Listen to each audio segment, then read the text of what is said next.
सांसद ढुल्लू महतो और रणविजय सिंह के बीच की तल्खी बिल्कुल कम नहीं हुई है।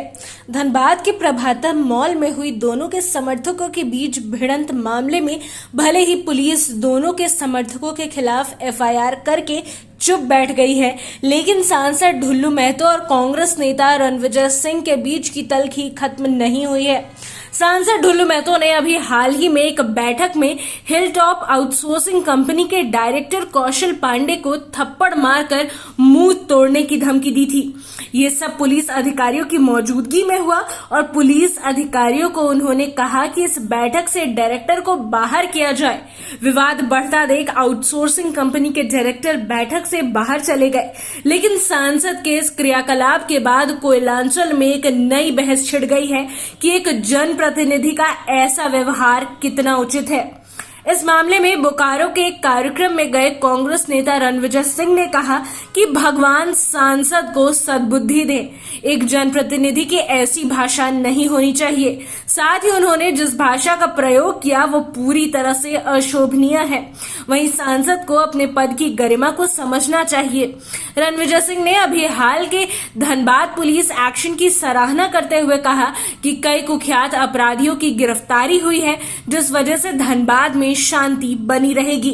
उन्होंने ये भी कहा कि झरिया संशोधित एक्शन प्लान की मंजूरी से कोयलांचल को लाभ होगा। क्या कहेंगे इस पर आप? देखिए, ये सब बात अभी यहाँ करने का कोई विषय नहीं है और वो जनता देख रही है कि क्या है और कहाँ गड़बड़ी हुई है, वो बात का बात है। इस पर अभी कुछ हो रहा है। कितना तुच्छ मानते हैं ऐसे एक जीएम को आप सब भाषा का प्रयोग करना, कितना तुच्छ मानते हैं? वो देखिए, इंसान के मानसिक स्थिति का पता उसके वक्तव्य से चलता है। तो जिस हिसाब से जिस हुआरपन का जो शब्दों का जो प्रयोग हो रहा है एक जनप्रतिनिधि के द्वारा नहीं होना चाहिए, ये अशोभनीय है। केंद्र सरकार के द्वारा 590 करोड़ 40 लाख रुपया दिया गया, क्या लगता है झरिया क्षेत्र में और कोयलांचल क्षेत्र में विकास की दौड़ेगी? नहीं, बिल्कुल दौड़ेगी, क्योंकि जो जहाँ पर कोल ब्लॉक सेक्टर है, जहाँ पर फायर है, वहाँ तो नहीं होगा, लेकिन जहाँ पर समतल जमीन है, जहाँ पे आबादी है, वहाँ पर जरूर फंड को यूज़ करके डेवलपमेंट कराया जाएगा। और धनबाद डिस्ट्रिक्ट से भी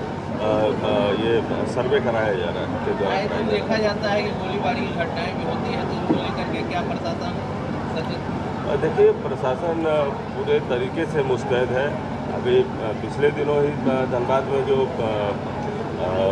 गोलीबारी हुई या फिर पत्थरबाजी हुई, ये प्रशासन की मुस्तैदी थी कि जो घटना जो बड़ी घट सकती थी वो नहीं घटी। क्या लगता है सांसद को सद्बुद्धि देने की? अब उन्हें ईश्वर सद्बुद्धि दे और क्या हम कर सकते। बता दें कि धनबाद के प्रभातम मॉल में सांसद ढुल्लू महतो समर्थक और रणविजय सिंह के पुत्र के बीच दो चक्र में भिड़ंत हुई थी। पहले तो गाड़ी को हटाने को लेकर विवाद हुआ और उसके बाद दोनों ओर से सोशल मीडिया पर आरोप प्रत्यारोप का दौर शुरू हो गया था। उसके बाद दिन के उजाले में प्रभातम मॉल के बाहर सांसद के समर्थक और रणविजय सिंह के समर्थकों के बीच भिड़ंत हो गई थी। वहीं इस भिड़ंत में पुलिस को कड़ा एक्शन लेना पड़ा था और पुलिस पहुंची और सांसद के समर्थक प्रेम महतो सहित अन्य को थाने तक ले गई थी। इधर कई और लोगों को भी हिरासत में लिया गया था। वहीं दोनों पक्षों को लोगों को हिरासत में लेने के बाद पुलिस ने उन्हें निजी मुचलके पर थाने से छोड़ दिया था, लेकिन अभी भी दोनों के बीच तनाव बना हुआ है। वहीं रणविजय सिंह की तल्ख टिप्पणी के बाद सांसद पक्ष की ओर से क्या प्रतिक्रिया आती है, ये देखने वाली बात होगी।